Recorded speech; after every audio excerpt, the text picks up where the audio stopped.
কিছু কিছু জিনিস চোখে না দেখলে উপভোগ করা যায় না, অন্তত ক্যামেরা দিয়ে তো একদমই না।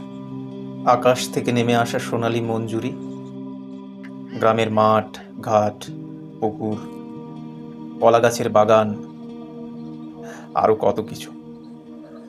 এই সমস্ত কিছুই আমাকে আমার গ্রামের কথা মনে করিয়ে দেয়। তবে এটা আমার গ্রাম না, বীরভূম। হ্যাঁ, কিছুদিন আগে বীরভূমের শো করতে এসে আমার দুটো প্রাপ্তির মধ্যে একটা। প্রথমটা মঞ্চ, অভিনয়, আর দ্বিতীয়টা এই গুরুকুল নাট্য আশ্রম, যেখানে রয়েছে অদ্ভুত নির্জনতা আর একাকিত্ব।